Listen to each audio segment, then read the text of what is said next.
Pakistan channel बनाया है ना, तो जो नाम आपने रखा है ना, आपका ये चैनल मुबारक, आपकी ज़ुबान मुबारक। और ये नया पाकिस्तान बनाने के लिए आज पाकिस्तान भर के तमाम रहनुमा यहाँ पर आए हुए हैं और इंशाल्लाह नया पाकिस्तान बनाएंगे।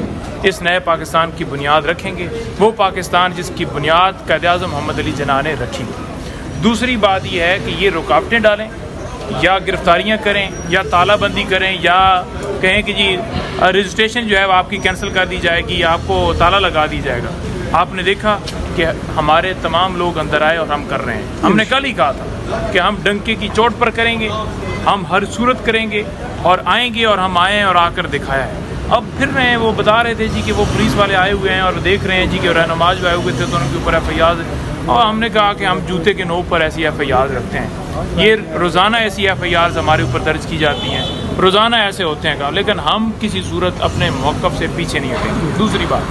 दूसरी बात जो आज साहबजादा अहमद रज़ा ने की है वो बड़ी मज़े की बात। उन्हें एक गल की थी, उस आके जो साडा किराया दिता सी वो तो साडा दे छड्डो होटल वाले, क्योंकि हमें हॉल ही नहीं दिया गया। और ये इस वक्त जो प्रेस कॉन्फ्रेंस हो रही है, जो कौमी कॉन्फ्रेंस चल रही है, जितनी आप स्पीचेस देख रहे हैं, ये वो जगह है जहाँ रिसेप्शन के ऊपर लोग बैठते हैं, इंतज़ार करते हैं कि हमने आगे रूम में जाना है। वहाँ पर जो टेबल पड़े हुए थे, उन टेबल्स को जोड़कर वो कुर्सियाँ 8-10 पड़ी हैं, उनके ऊपर 1-1, 2-2 बंदे बैठकर उसी स्टेज बना दिया।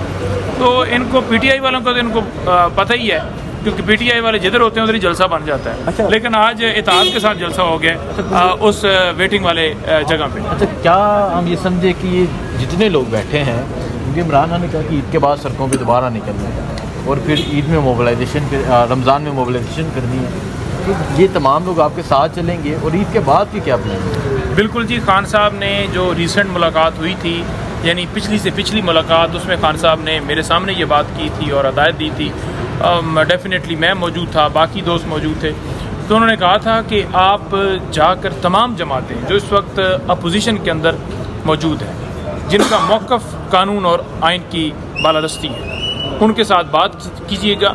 और जो जमात हमारे साथ इत्तेहाद करेगी, फिर उन तमाम जमातों के साथ मिलकर हम एक स्ट्रीट मूवमेंट की तरफ जा रहे हैं। पूरे मुल्क में ये एहतजाज होने जा रहे हैं, क्योंकि इन्होंने समझा था कि गोली चला ली है ना, तो एहतजाज अब नहीं होगा। तो खान ने अपना क्लियर लाइन दे दी है और उन क्लियर लाइंस के ऊपर ही अब इंशाअल्लाह ताला आप देखेंगे कि हम एहतजाज पूरे पाकिस्तान में एक मुतफ़िक़ा तौर पर जो हमारा तय होगा उसके मुताबिक करेंगे। और कारकुनान चार्ज है। सिंध के हवाले से मेरे सामने राजे साहब ने जब बात की, ये परसों मंगल को हमारी मुलाकात हुई थी, तो राजे साहब ने बताया कि सर सिंध में लोग इस तरह, मैं गया हूँ, हमने जाके इस तरह तैयार हैं कि वो कहते हैं कि आप लेट क्यों कर रहे हैं, इतने लोग जो हैं वो चार्ज बैठे हुए हैं। और इंशाअल्लाह ताला जब ये प्रोग्राम बनेगा, जब सारी चीज़ें होंगी, तो फिर जैसे आज आपने देखा है कि ताले फिर लगे हों तो दीवारां तो बंदे आ जाते हैं, तो फिर आप देखेंगे कि अवाम ही अवाम। आज ये जो ताला लगाया गया, ये किसको लगाया गया? जमहूरियत को, आइन को, कानून को, किसको ताला लगाया? ये ताला लगाया गया है बेसिकली आइन को ताला लगाया गया है, ये आइन की सरबुलंदी के खिलाफ ताला लगाया गया है, ये हर उस आवाज़ के खिलाफ जो इस मुल्क के लिए उठना चाहती है, बात करना चाहती है, लोगों के बुनियादी हकूक़ जो सलब किए गए हैं, जो गिरफ्तारियाँ की गई हैं, जो छापे डाले गए हैं, जो पीका लॉ लेकर आए हैं, जो साफ़ियों के ऊपर पाबंदी है, जो वकला के ऊपर मुकदमात दर्ज किए गए हैं, जो डॉक्टर्स के ऊपर दर्ज किए गए हैं, जो ख़वातीन जेलों में हैं, जो सियासी कारकुनान जेलों में हैं, जो मिलिट्री कस्टडी में बदसलूकी की गई है, जो लोग मिसिंग पर्सनस हैं, मारक बलोच का किस्सा ना हो, सिंध पानी का जो मसला है वो किस्सा ना हो, तो ये सारी उन चीज़ों के खिलाफ इन्होंने ताला लगाया। लेकिन क्या आप आइन के आर्टिकल 19 के तहत किसी के ऊपर बात करने के ऊपर पाबंदी लगा सकते हैं? आप लगाइए पाबंदी, और फिर आएंगे लोग और बोलेंगे, और आज बोल रहे हैं। इंशाअल्लाह ताला आप देखेंगे कि ये जो जुल्मत की रात है ना, देर नहीं चलती और हक की फतह जो है वो होती है रात को।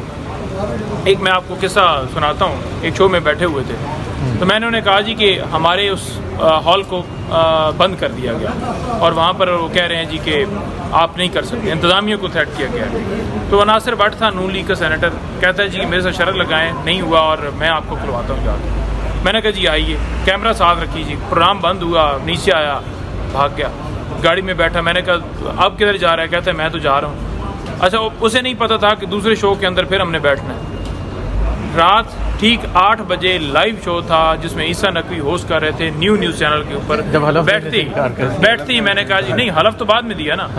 हलफ तो बाद में नहीं दिया। तो मैंने कहा जी कि बात यह है कि आप पहले उस नुक्ते के ऊपर आए। 30 मिनट का सेगमेंट हुआ है, कमिश्नर का नंबर उसके नंबर पे भिजवा दिया गया, उसके बावजूद उसकी हिम्मत नहीं पड़ रही थी कि वो फ़ोन करे और कहे कि आइन की सरबुलंदी के लिए आप क्यों रोक रहे हैं। तो ये असल इनका चेहरा है। किसी उसमें चैलेंज के अंदर, चाहे फॉर्म 47 को, मैं आज फिर आपके तवज्जुह से कहता हूँ, मैं आज चैलेंज देता हूँ तमाम लोगों को, नवाज शरीफ, आसफ जरदारी तो फिर वो सदर बना देंगे, बिलावल, शहबाज शरीफ, मरियम, ये जितने इनके लीडरान हैं, ये लीडरान के फॉर्म 45 और 47 लेकर आ जाएं।